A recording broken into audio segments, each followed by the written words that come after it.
G'day everyone and welcome along to another Toon Under podcast. Joining me tonight is Craig and Lee from what is proving to be quite a sweaty, humid Queensland at the moment.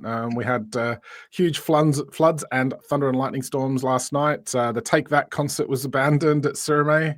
The other half is not impressed, but yeah, I was tucked up in home and undercover, so that was all good for me. But we are here to discuss the 3-1 victory in the early hours of this morning for Newcastle United. I guess first things first, let's go through a quick overview of the game. I thought we started off pretty well, a few chances for either side. Newcastle kind of missed one pretty decent opportunity going forward. Forest scored on from a corner, from a set piece actually. Dubiously awarded free kick at that, by all accounts. Few people complaining that maybe shouldn't have been given. Then Newcastle sort of fought back pretty well in the second half, scored 3 goals away from home. Our opener came from a corner, which we will get to in a minute. Alexander Isak opening the scoring to get us back on level terms. Joelinton with an absolute rocket to give us the lead. And Harvey Barnes sealed the deal and got us a full 3 points away from home to bring back to St James's Park ready for the West Ham game. So I guess in the end, it was a pretty comfortable win. What's your overall thoughts, guys, on just how the game went? And before we get on to some of the talking points of the game, just your overall thought on how we are progressing as a side, I guess. Craig, you kick things off.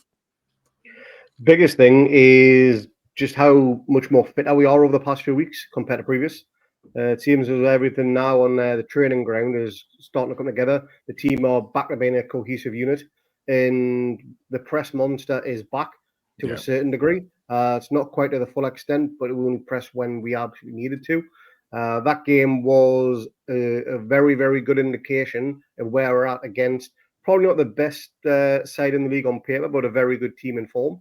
They've been in form, that's the thing, yeah. So they're not a walkover by any stretch, not like the Forest teams of old, but it was a cracking game. It was one in which we probably had to win to get off the back of that Arsenal win as well, just to carry the momentum going forward.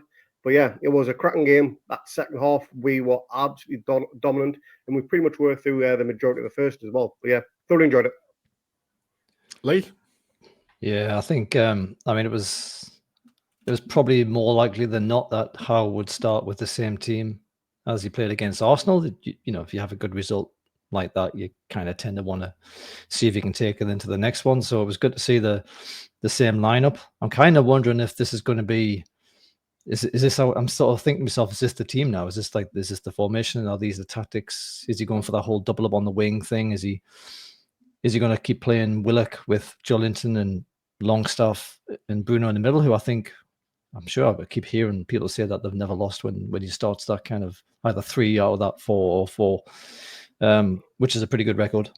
I think, we dominated second, but I also think we were well in control of the first. Obviously, we probably went asleep a little bit for their first goal, but we were kind of doing that thing where we have a lot of the ball, a lot of possession, and then kind of running out of ideas when we got to the final third.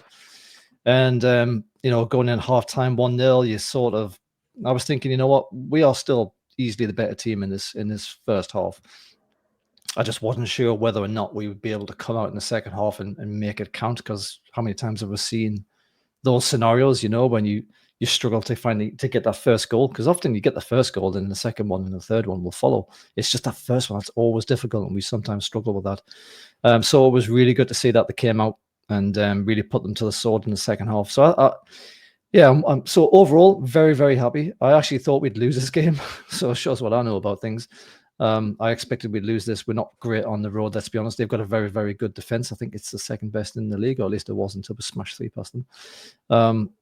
And I thought we'd struggle just in general, but as I said just at the start there, I think we must be getting close to that ideal first 11 that kind of harks back to a couple of seasons ago on the way to the Champions League, where we just out physicalitied teams. But yeah, very good result.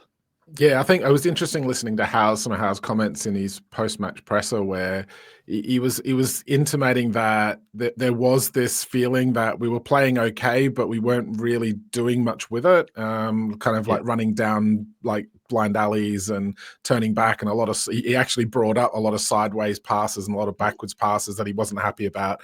Wasn't our usual attacking performance, but whatever he said certainly kicked in for the second half, because I thought we were absolutely dominant in the second half. Yeah, and it was.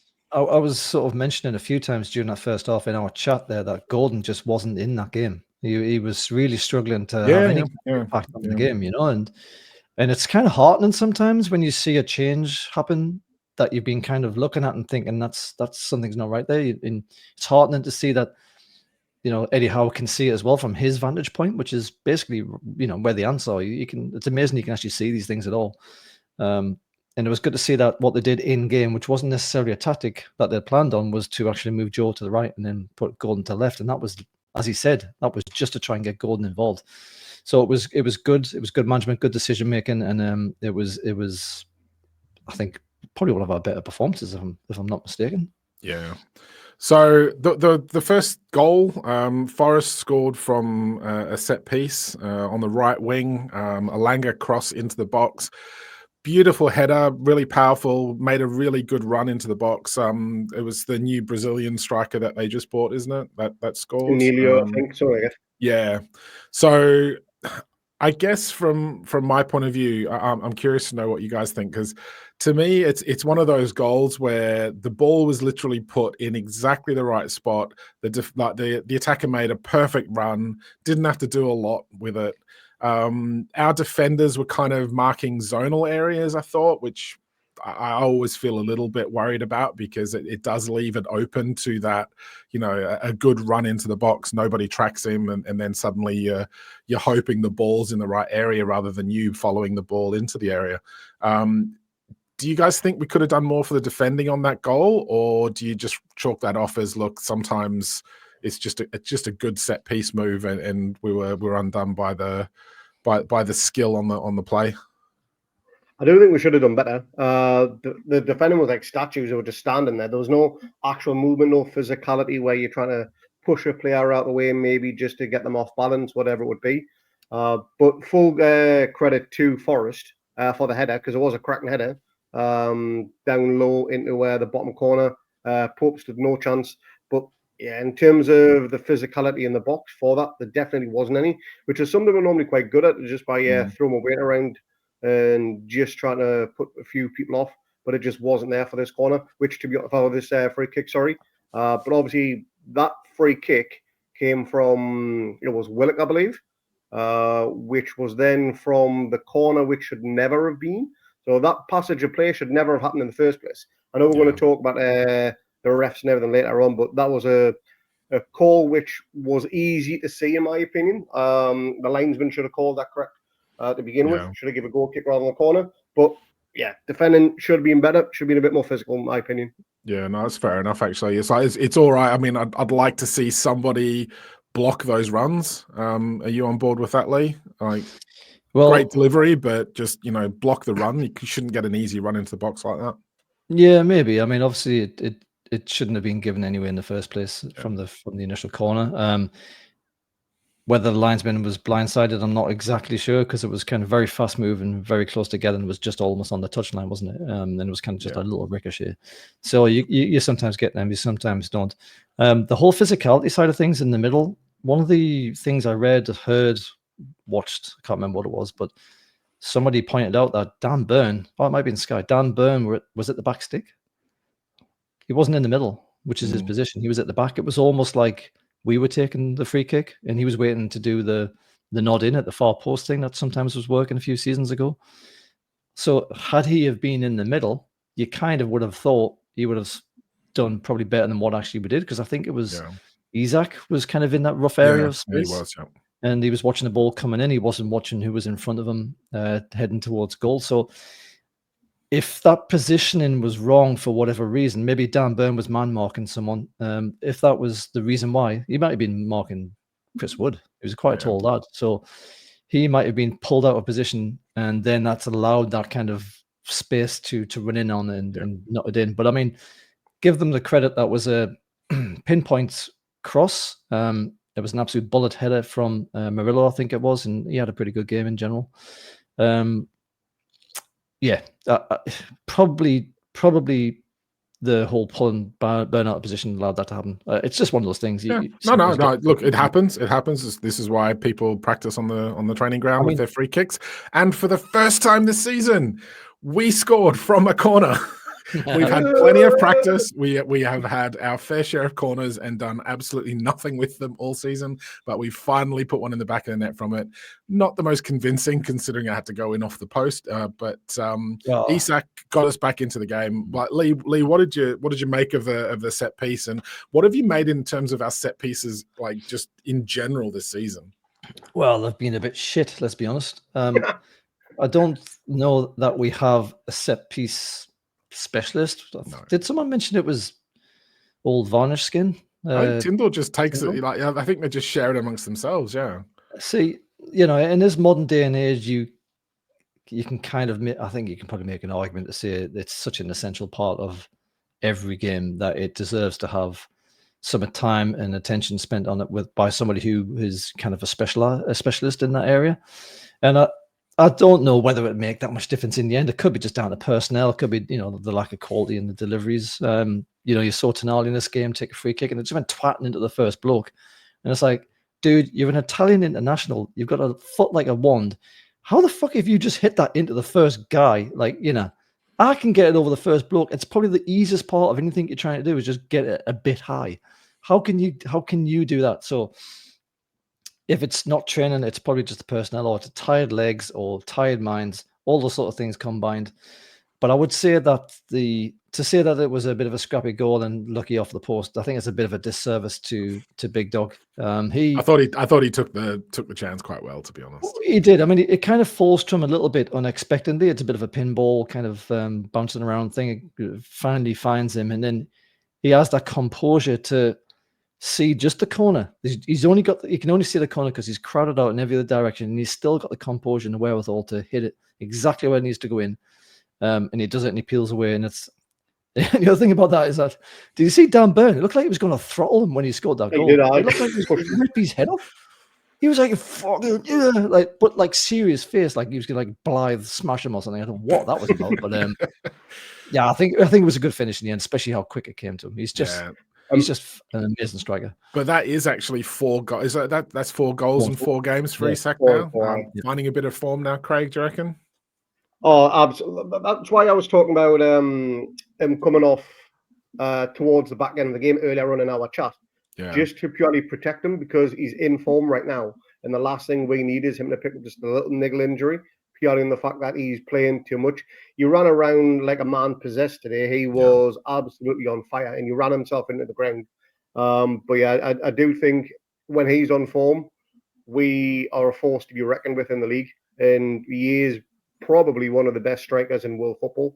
And that's probably not with my black and white tinted glasses on as well. But one thing going around with our first goal, what did you make of the VAR review? Do you think it was going to be maybe ruled handball, just like the one Bournemouth for their potential winner? I genuinely don't know what VAR do these days. Like they seem to be making shit up as they go. I really just genuinely don't know what, like, some of the offside rules, different calls in terms of like the whole first phase, second phase. He's interfering with play while he's standing, like scratching the goalkeeper's nuts or something. But that's fine. But then if you're like over the other side of the pitch, apparently you're interfering with play sometimes. And it's the same with all the handball stuff. It's like they've tried to make a mandate, I feel, this season of avoiding saying that stuff's deliberate. It's got to be like a blatant, deliberate handball. So I think we got to the point last season where if you were stuck for ideas as an offensive player, as a forward, you could literally just kick it at the defender and hope for the best. And if it hit his hand, you've probably got a good shot at a penalty. So I'm actually pleased they got rid of all of those stupid penalties where, it's like, well, what are you going to do? You're like 3 meters away from someone and they just kicked it at you at full tilt. It's like, well, it's like, we're not talking Stevie Taylor's goal line saves here. I'm still pissed off about that PSG thing. I know I keep bringing it up. That penalty was just ridiculous. It happened to one of our other teams in Europe last week, and they keep banging on about it, like, oh, it might have been Arsenal. They're going, oh, that's never a penalty in the Premier League. Oh, that's ridiculous. And not one of them went, you know what, this happened to Newcastle last year. None of them even thought to mention it because it was exactly the same sort of thing. Yeah. But I think on that goal, they had to check anyway because it looked pretty close. I think it was Chris Wood was challenging with someone, wasn't he? They had to make sure it didn't touch Bruno's hand or whoever it was. No, it wasn't Bruno, but Bruno was on the keeper, so they're probably looking at that as well, just to make sure he wasn't impeding the keeper. But it was just a good goal at the end of the day. Yeah. Well, how long has that been since we scored from a set piece? Well, that's the first this season, definitely. Has to be, aye. It is. I saw that put out. Apparently, we've had 24 corners from home games this season, and we've yet to score.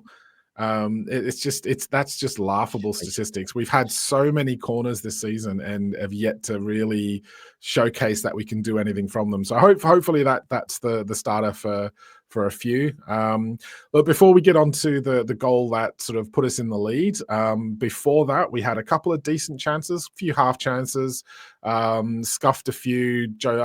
Isak had an absolutely glorious attempt to put us 2-0 up. How he's put that wide, I will just never know. It was Willock. It was Willock. He should have done it. He should have crossed that in first Willock time. Should have crossed it. Just let it go against just behind him. Yeah, but literally had to do with Gordon. Even so, you're hoping that like someone like Alexander Isak, as good as he is, can get that on. I mean, he scored a hell of a lot harder goals than that before. He was pretty close in fairness. Yeah. I'm going to avoid talking about that goal because the one chance that I really, really wish would have gone in is Bruno's outside of the foot curler for the top corner. That was goal of the season right there if he'd scored that. If that had went in, I would have made myself pregnant. Seriously. I have no idea what would have happened there. I would have been making noises that Pornhub would have been proud of. Genuinely. I thought it was in. I genuinely thought it was in. It was inches away, if that. Matt Sells was rooted to where he's laying. Nothing he could have done apart from pick the ball out. If that's anywhere on target, it was a sensational shot. Yeah, beautiful technique. Beautiful technique for it as well.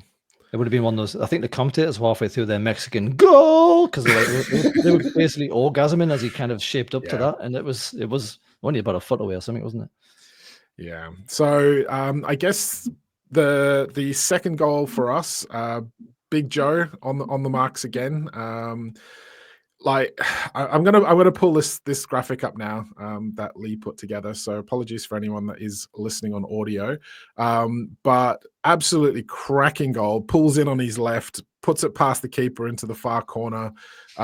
Just stands there Cantona-esque, like just admiring the noise from the crowd, and then goes off and does his usual psychopathic rant at the crowd and jumps into the stands. So look, the guy is absolutely immense for us. To think that old rat boy off to Man United, possibly trying to save him so that Man United could get him on the cheap, refused to give this lad a contract, just baffles me.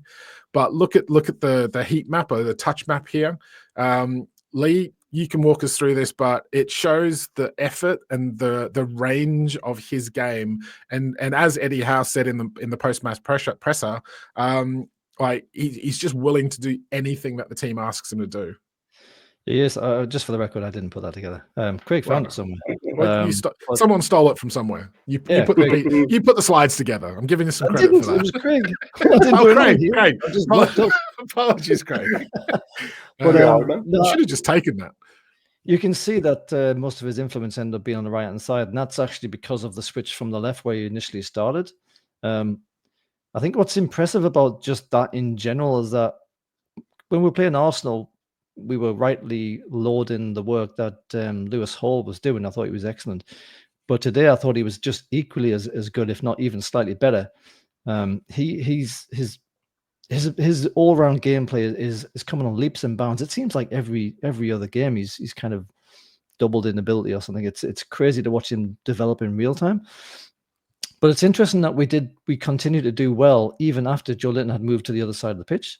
Because everyone was saying, well, the reason why, not everyone, but there was commentary against Arsenal where people were saying Lewis Hall's done well, but that's because they're doubling up down the wings. to nullify the likes of Saka.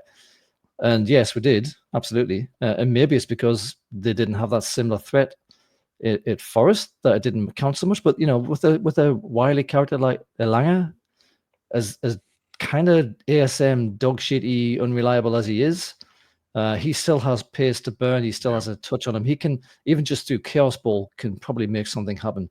If he has time to think about it, he'll probably stuff it up because he's not that. I don't rate him all that much. And maybe that's why that didn't count as much. But it's interesting to see that we still performed exceptionally well when Joe was on the right hand side. And obviously that was on that side where he picked up the ball and he cut inside and scored in the far corner. So he's that kind of machine. I mean, look at the muscles on his legs, man. It's freaking bigger than my arms. He's that kind of machine. He's got that engine in him that I always talk about, that midfield engine, don't they? Back in the day they used to go, he's got a hell of an engine on him. He is that epitome of that bloke who will just keep on running.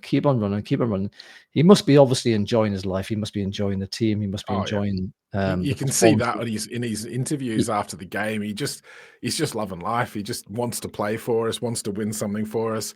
The highlight for me was the Bruno singing the Joelinton song as he was coming into the dressing room.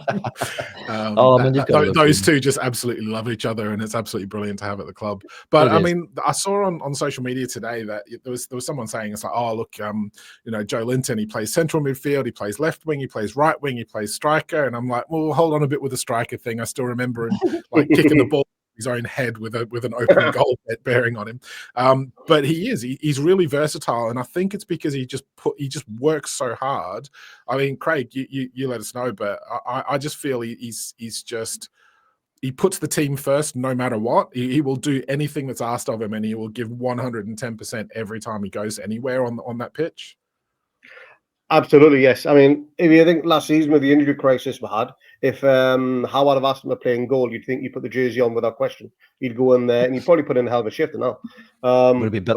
He's a big unit. It's hard to get the ball past him.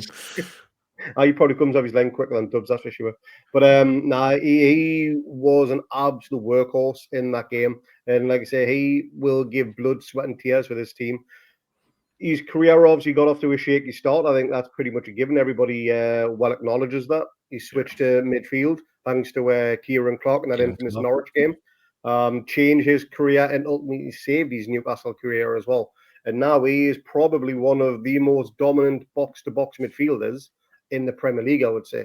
One thing I will give him credit for as well is his finish for this goal, because it was on his left foot. It's not his natural foot, I believe. He's right-footed. And the fact that he said in his interview afterwards that normally when he gets into that position, he passes the ball. But this time he thought, fuck it, have a crack and see what happens. Curled it in, I think it bouncing off the post. The other side this time. And again, Matt Sells, nowhere near it. Cracking finish, but it shows his confidence is back. Because earlier on in the season, his confidence was really low. There's absolutely no way you would have took a pot of that one. You would have passed it. Confidence, I think we've been on about this for a few weeks now. And I think with us, confidence and momentum's always been that kind of key phrase that, like, we need to build up a bit of momentum and the players need to start believing, the fans need to get behind them. And then everyone kind of just rides that wave of positivity to some decent run of results. And it's going that way again. So, long may that continue. And hopefully we do kind of put another few results on the board on the back of this, especially with some home games coming up that, while they're going to be hard, we've proven we can win difficult games now. So I think that should be that little sort of doubt in the back of the players' minds off the agenda. So that should be good. The third. Sorry, I was going to say, it sort of shows the value sometimes of these kind of competitions like the Carabao Cup. That win against Chelsea has really been the catalyst for the performance against Arsenal. Very good point, and that performance was the catalyst to come into this one. And I'm the one who keeps saying that I bloody hate the Carabao Cup, but you can't argue about the fact that when you're not in Europe, it is the easiest way to get into Europe. There's not that many games. You don't have to, beat all that many teams. But the one thing I don't usually think about is, because I always think of it as a negative, but there are positives to those competitions when you're not in Europe, where a win when you're struggling, and we were struggling to find form. that kind of victory can really be taken into the next game. It doesn't have to be the same competition. It's the same guys after all, So well, I think to be honest though, that was the game. It was like a chance for us to change things up without risking Premier League points or something. And that was where Longstaff came back in and he played really well. And it was like, we swapped Willock in there and Joelinton's on the wing and suddenly everyone's going, oh, holy shit, this is all right. So yeah, it's those sorts of things where it gives you that chance to maybe swap things around a bit as well. Yeah, absolutely. And these, it'll be the same with the FA Cup as well. You use it sometimes just to give these guys who aren't playing a chance to have a bit of a run around. Yeah. But there's always the possibility that if they play like a Storming game, they might well see themselves in the first 11. Now, I'm not expecting Target to come in against somebody in the FA Cup and then Eddie Howe be like, bloody hell, all right, Hull, you're on your arse. Target's going to play a left back, because that's not likely to happen. But it was such an important win at Chelsea to give us just that little bit of belief. And I know it wasn't their first team, and you can say what you like, and Palmer wasn't even in the squad and so on and so forth. Yeah. We started to go there and win. Still cost a fair bit to put together though. Absolutely. And we did it. We got it. And we've took that confidence forward. And this game, obviously, probably, again, comes at the wrong time with the international break and everything. And we're on that kind of little bit of a mini run here. But we'll probably take that into the next game, which is West Ham, and they're dog shit this season. So we'll be looking to carry that forward. And just finally, just before we move on, that goal from Joelinton, that space really kind of made itself available due to a massive run down the wing from Tino. I just wanted to point out that he moved few of their players out of position because he was tanking it down that side, and it allowed Joe to just cut it a little bit into his inside and then take that shot. And it was a beautiful shot as well. No, for sure. So the third one, icing on the cake, Tonali on again as a sub, Barnes on again as a sub, combined beautifully down that left-hand side. Barnes slots the ball under the defender into the goal. Doesn't do his trademark arrow celebration, his bow and arrow celebration off the bat, just runs in, players surround him. Now, Harvey Barnes and Tonali, for me, are posing this bit of a conundrum, and it's a really, really good problem for Eddie Howe to have, is you've got two players that are performing absolutely fantastically. They've both got bags of talent. They've both got really good skill on the ball. Tonali cannot stop... Barnes, can't stop scoring when he comes off the bench. Doesn't seem to perform as well when he starts games. Tonali, it's hard to justify starting him at the moment when the other players, and I've seen someone on social media today, it's like, we've just won 3-1, mate, like, just leave it. And he's still bagging Longstaff out, trying to justify why he shouldn't be in the side. And I'm just like, well, yes, he's not everyone's cup of tea, but you cannot fault the results right now with him in the side. So whatever he's doing, something's going right. How do you go about making sure that you get the most out of Sandro Tonali and Harvey Barnes, given the way we're playing? The results are now falling our way, the performances are improving, yet they're both absolutely class players that you want to keep happy and you want to make sure they get plenty of football. Lee, you first. Well, I think you do what we've already said. You start the formation and team that we are starting with. Now, obviously, the problem there is Gordon's got this injury. We don't know how serious it is. It was a reoccurrence of his hip problem that he had a few weeks ago, by all accounts.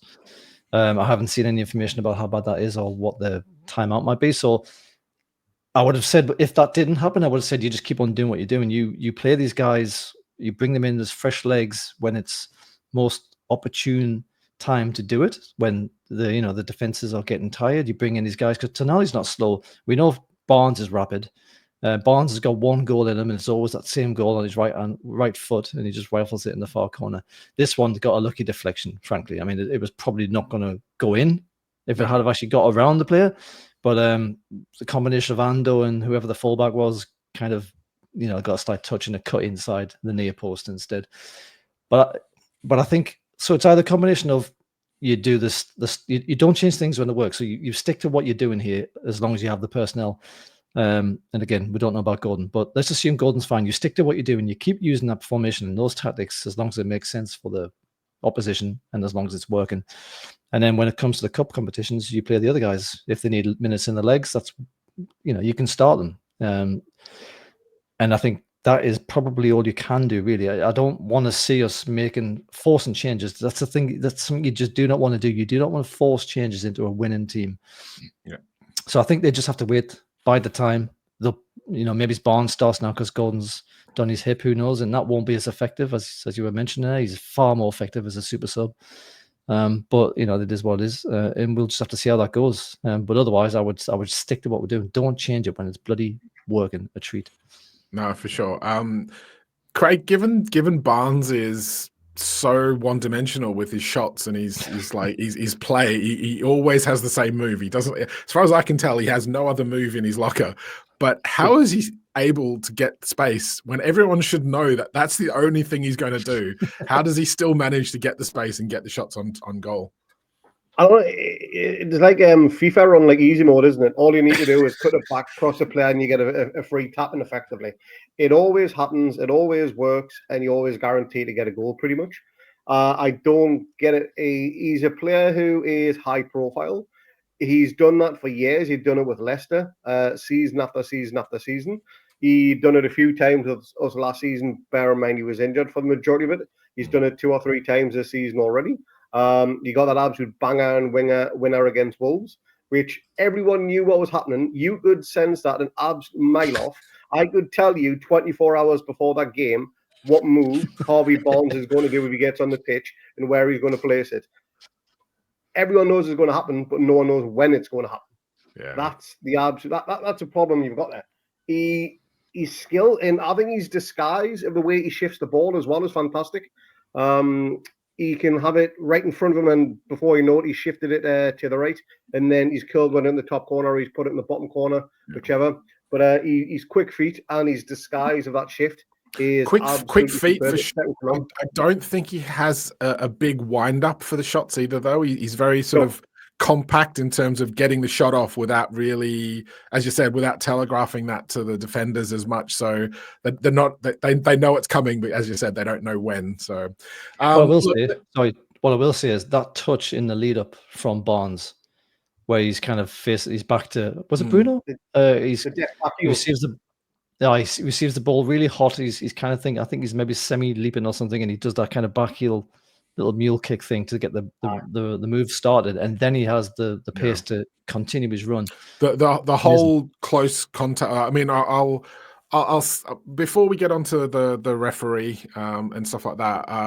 That kind of leads me on to the how we're playing, and I know we touched on this earlier, but our general play seems to be improving. The pace is back, the pressing's back, as we've mentioned. But to me, the close control of the ball is getting better. And there were times where we were in our own box and we were like, sort of, people weren't getting scared. They seemed like they were getting that confidence back on the ball, and they were like, putting the ball through, passing it back, holding onto it, playing it around defenders. And they did that same thing in the build-up for that third goal in defense, where nobody panicked. Everyone was happy. They got the ball. Someone's going to be in space for me to kick it to. 2 meters pass or whatever, 3 meter pass. They get it. They pass it to someone else, and they just kind of tapped it around amongst themselves. Barnes does like a blinder of a little back healer, as you said, and then like Tonali's on the ball, goes forward. Barnes has legged it up to get on the end of that and created that overlap. And Tonali's obviously got the ball skills to find him. And it's great to see that kind of cohesive play, I guess you would say, like coming back into the game, where that's definitely been missing so far this season for me. No, that's a good point. I think for the last few games, the successful pass metric has been sort of high 80%. I might be completely wrong on my memory of this, but I'm sure it was like mid 7s, lower 7s, 70%, even into the 60s early in the season. We just couldn't pass. We couldn't pass water. It was shocking, and obviously a lot of that comes from the confidence. A lot of that comes from the belief that your teammate, because everyone else is in the same kind of positive moment, that your teammates are going to be where you think they're going to be. And obviously there'll be a lot of hard work in the background as well that is leading to this kind of confidence building, trust between the team. Yeah. And you get that with a settled team. And, it's only the second or third time they've played in this particular arrangement, but it doesn't take much, evidently. What I will say as well, by the way, is it's just as well Barnes scored that because he had Tonali, who was sitting in loads of space right next to him. Freaking Isak was on the far end post, absolutely in acres. Like if you had stuffed that shot there, and it was probably going to miss if you hadn't got a massive deflection, they would have been ripping his bloody massive nose off. Well, let's have a look at the stats for the game. So it's safe to say, like 17 shots to 9 in our favor, 6 shots on target to 3 in our favor, 57% possession in our favor. 494 passes to us for 383. We're over 100 more passes in the game. Our pass accuracy, as you mentioned, 86% to theirs, which was 78. They've obviously had a lot more fouls. They've had offsides, yes, but that's obviously a Langer doing his ASM impressions. But like that's a dominant display, and I was very happy to see Nuno especially be gracious in defeat, going, you know what, they played well. We got beaten by the better side on the day, and that's what those stats like shout out to me. Craig, are you good with that synopsis? Yeah, it is really good to see a manager acknowledge the opposition. If you go back to Lego Head from last week, who he will never do anything to praise the opposition, but he will always deflect at how bad his team have been. It's just the wrong way to go about it, in my opinion. And Nuno, he had a few dodgy jobs before he got this Wolves one. I know his stint at Spurs wasn't exactly lined with gold. And then he was over in Saudi Arabia or something like that, where he was cherry picked for this one. But he's doing a cracking job there, and he's clearly got the respect of the players because they're playing his style of play. But he knows when he's come up against an opposition and will put in a solid shift and have outperformed his team. And he's got no problem with mentioning that at all. He knows the level his team's at, but he knows ours is at a level above, and that was just proven today. And he didn't really have an answer for that. He's not going to lie. He's not Arteta. No, it's fair enough. And I will say that the Forest fans in general, because I've been on the board, as I always do, they have been very fair with their assessment. They more or less came to the same conclusion. They're also a little bit self-reflecting, maybe like a wake-up calls. A lot of them were saying maybe they've been kind of believing the press a little bit too much, because obviously, when you're doing as well as they are and they haven't been up from promotion all that long, it's a hell of a story, just as Leicester was when they went and won it. And they beat Liverpool, and they've had a hell of a start to this season. So you can understand why there's lots of column inches being written about them, and it's very easy to start believing what you read because you're seeing the results in front of your face and you think, oh, this is always going to be like this. But this was a bit of a reality check for them. A lot of them kind of acknowledged that, and I think that was good. And Nuno's he comes across a bit like a Joelinton character, where you probably wouldn't want to make him mad or anything, but when he talks, he just sounds like a normal, nice person. Joelinton's got to be the quietest speaking kind of bulldozer I've ever. Yeah, I just like it to kick at the ball and score a goal. It's very good. And you're thinking, mate, you could rip my head off with your little finger if you wanted to. It's ridiculous. You know what I mean? But the levels comment that Craig just said there as well, that's the other thing that they've all been saying. They're all saying, Newcastle is probably a couple of years ahead of where they are in their development. And I think that's probably about right. We had the same sort of thought a couple of seasons ago, and we end up in the Champions League. So who knows what will happen at Forest. But it is nice to for once not hear someone like Arteta go, they're very good at what they do. And we just couldn't stop them. It's like, oh, fuck you. That was such a backhanded compliment. It was just, it's like, I'm not going to, it's like, I can't bear to just say, well done, Newcastle. I've got to sort of slightly slag them off for the just style. Being the better side. Of. Like, what the fuck do you expect us to do, mate? Just play the way you want, so you can come and just steamroll us. That doesn't make any sense, you nutter. You know what I mean? So it was nice to see come out there and just be like a normal, decent bloke, say it as he sees it, didn't try to dress it up, and gave us the props. It's nice. More of that, please. Well, it's interesting because we somehow, because they've got Chris Wood, who's been in form, and we've given them Elliot Addison, who's played well for them. They kind of don't hate us now for giving them John Joe Shelby. So it's been a nice little couple of transactions for them. I mean, there's obviously Sells in goal as well. He was here for 5 minutes. Yeah, I keep forgetting about him. He's been on fire as well. There's a bit of a link there, and it was interesting actually. I mean, I know this is not what we're talking about, but Chris Wood barely had a sniff. Barely had a sniff in this game. He was completely managed out of this game.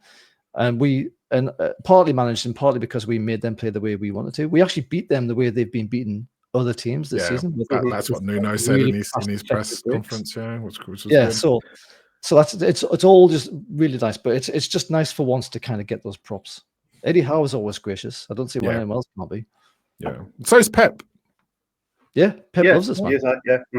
Yeah, so it can be done. But yeah, look, let's go into it. Let's rip the Band-Aid off finally. Yellow cards, red cards, what should or shouldn't have been. Longstaff almost lost a leg. Does the Nottingham Forest player get a red card if Longstaff goes down under that challenge rather than like just absolutely bounce off it and carry on? Absolutely. Craig? Yes. He's right in front of the ref. The ref couldn't have had a better view of it.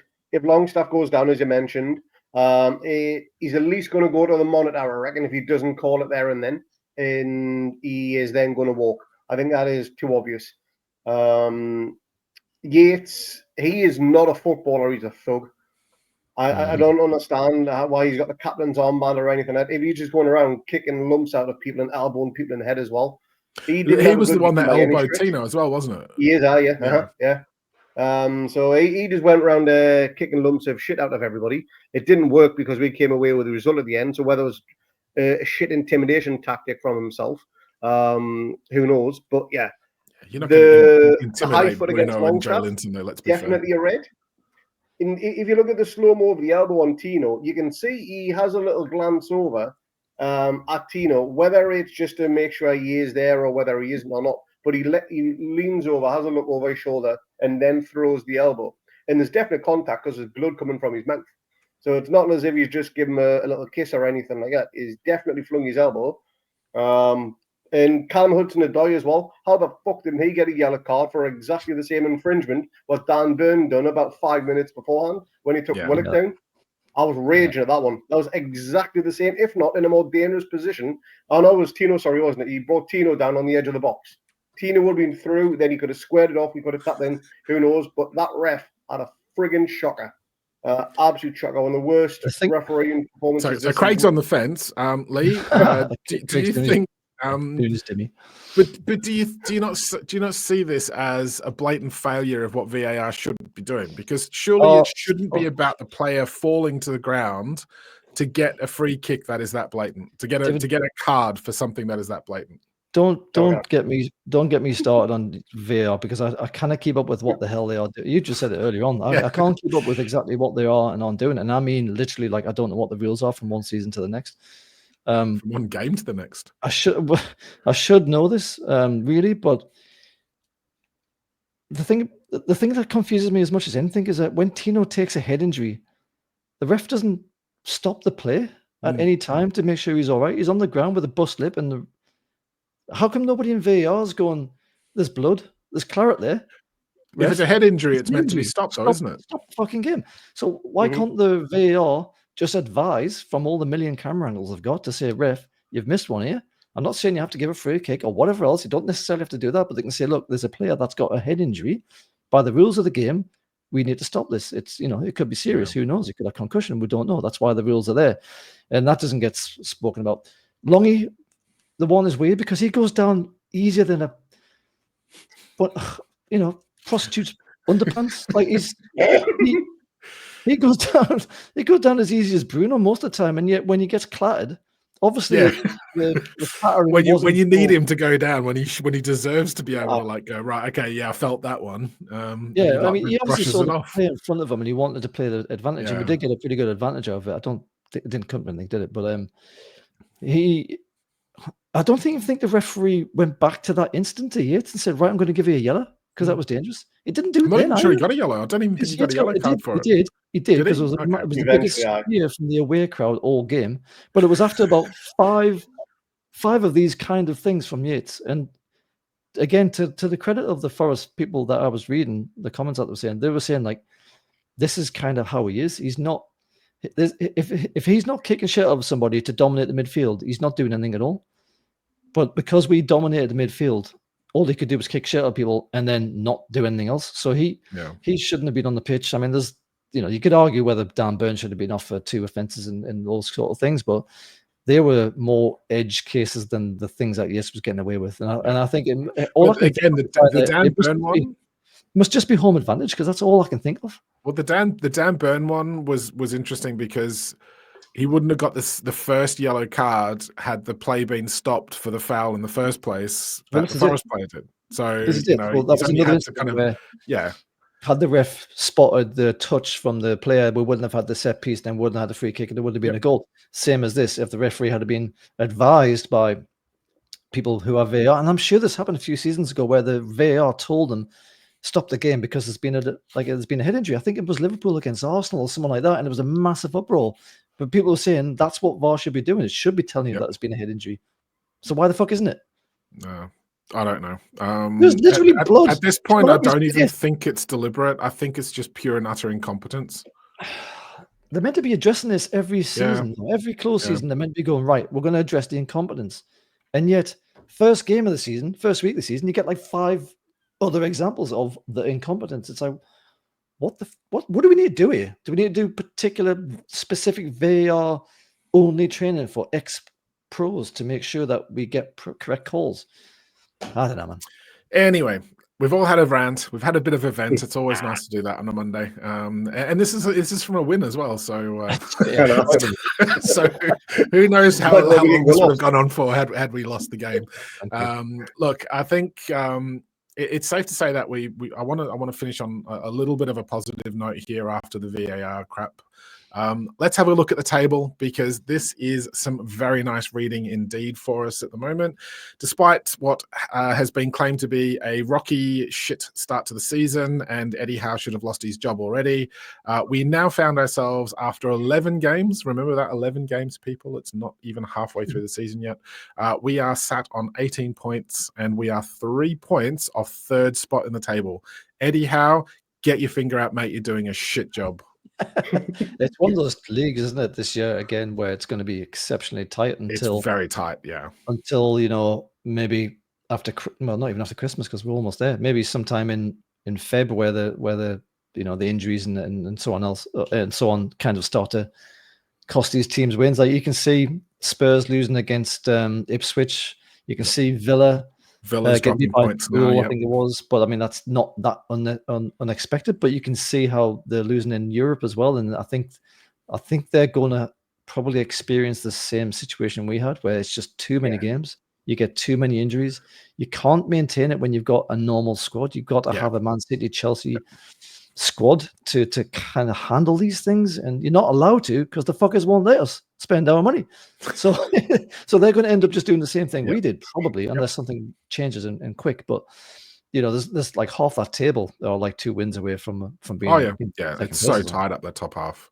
What is actually nice is that we are finally into a positive goal difference for the season as well, which is good. So our goal scoring has not been on par with last season. Our defense has definitely improved those. So if we can find somewhere in the happy medium ground, that would be awesome.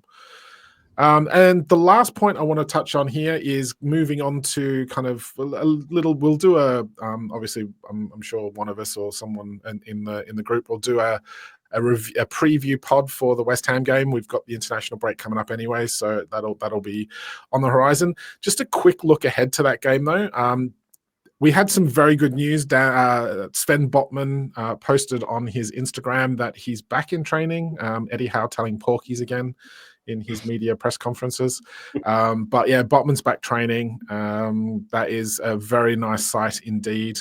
Get the Rolls Royce back in that center of defense. And we kind of need him back for the song to work, right? So, but look, with Dan Burn out for the next game, you'd kind of assume Kelly's going to move into that left centre-back position. If Kelly plays well, does he keep his spot? And if he keeps his spot, what happens when Botman's back from injury? Given that we then have 3 potential left centre-backs that we want to try and get Botman back in with. Lee, you go first. The Botman situation is something we're going to have to solve anyway, regardless of what happens with Burn or Shaw or anybody else, Kelly. Like, he's too good to keep out. But again, if you've got a winning team, you're not going to change it. Or at least I hope you're not going to change it. Burn always seems to go through a patch where you're thinking, oh, that's it, get him out. And then suddenly he's amazing again for like 5 more games. And it's like, yeah, you don't really want to take him out, but I'm not sure what you do. Honestly, I don't know. Botman won't be back until end of the year, probably. Yeah. Maybe another 6 weeks. I think January is probably is penciled in for him to return. There is a little bit of time to figure this one out, and usually you pick up injuries over Christmas, with all the games that you're playing in quick fire. So who knows? Maybe there'll be an injury and that'll solve that particular conundrum. But I think since Byrne is suspended for the West Ham game, I think you will see Kelly in there. And from what I've seen so far this season, I don't have any concerns. He looks pretty good. You happy with that move, Craig? Yeah, totally echo those thoughts as well. Kelly coming in makes sense. Botman being eased back into the squad would make sense as well. After such a severe injury, last thing you want to do is rush him back anytime soon. So January, get him in maybe the FA Cup games, that sort of thing, and ease him back, just like with Lascelles as well, because he should be back at a similar time, if not shortly after Lascelles as well. Interesting to see how that bench looks once everybody is back. That's for sure. I guess just getting Lascelles back to give Shah some cover, so we're not expecting Emil Kraft to play right centre back, would be a bonus. Given he's done Kraft, to be honest. I mean, he's never going to be absolutely amazing, Kraft, but he puts in a shift. And I mean, he wasn't even named as part of the matchday squad in this one, so that's got to bum him out a little bit. Do you not feel though that a lot of the players that we have, that some of the fans slate over specifically last season, players like Lascelles, Kraft, Dan Byrne, probably another example. Longstaff's probably in there to some degree. I think he's more important to the squad than a lot do. But the thing is with us, we seem to have a lot of these sort of like more peripheral players that are very good and they can do a very good job for us, but not for prolonged periods of time. Would you say that's fair? Like they can kind of hold the level, but they can't hold it there for like a full season. They kind of will dip at some point, and then they'll have a bit of off. They need kind of that little break, that mental break almost, to kind of recharge the brain and make them concentrate a bit more for another few games when they get in. Yeah, that's a very fair assessment. I'll go with that. And this is why you want to keep on building your squad, isn't it? Because you want to get proper, capable people on the bench. And the trick has always been, how do you keep them happy? And it always will be the case, because you can't play them all at the same time. It's always the same situation. But right now, you look at the bench that we have for this one. Tonali, obviously, perfectly fine. Barnes, fine. Osula got on the pitch and then got straight back off again because it was full time. And you got Miggy, who can't do the full game, like you mentioned. Dubravka, I wouldn't trust with, packet of crisps. Kelly seems all right. Lewis Miley, only 18, Jacob Murphy, these guys can't really do a full game most of the time. Sometimes they can. Murphy can sometimes. And then Matty Target, who still exists. I know. He's over his life-threatening eczema. Skin disease, Yeah. What's a Matty Target? Yeah, that's a weird one. I do like Matty Target. I think he was phenomenal in our relegation fight. Fully deserved his move, and it just has not worked out for him. And he came back in last season and played really well, and then just reached for a ball and like pinged his hamstring off into like the North Sea. I don't understand how he's done that so easily. But look, it is that thing we need to keep building. And obviously, as you mentioned earlier, the more cup competitions that we keep in, the more these players can get run-outs in those games. We have more games. We need to squad rotate a little bit more. And the higher that level of the overall squad is, then obviously the better we will perform in multiple competitions. But I guess that's probably us there for the night. We'll call it there. Fantastic 3 points. Man of the match. I'll let you go first, Craig, because I'm struggling. Joelinton has to be. Yeah, played like his hair was on fire. Absolute beast. He was exceptional. I still want to give it to Lewis Hall, though, because I think he's looking so good now, and he really solves that left back position. And Tina was awesome as well, frankly. But I think I just watched Lewis Hall, and I think he's coming on so well. Yeah, I was gonna go for Lewis Hall too, because it's the fact that he's got his England call up and he's put in a performance like that means it hasn't gone to his head. He's wanted to keep on. And the improvement from game to game from him is just outstanding. And he's what, 18, 19? He's not old. He's that's got to be pretty scary. Like that, he's around for a while, and Tino's only 20. He's going to be around for a while. It's just very nice to see. So yeah, happy days for us. And thank you everyone for listening on audio, watching on YouTube. If you're on YouTube, hit us likes and subscribes if you're not already. And obviously on audio, tell all your mates, get us on board or on your daily commute to work on a Monday. Well, you're not daily, you're twice weekly commute to work. And send us some questions if you've got anything that you'd like us to discuss in future. So cheers, boys. Thanks very much, and I will catch you next time. Cheers, guys. Cheers, mate. Cheers later. Cheers.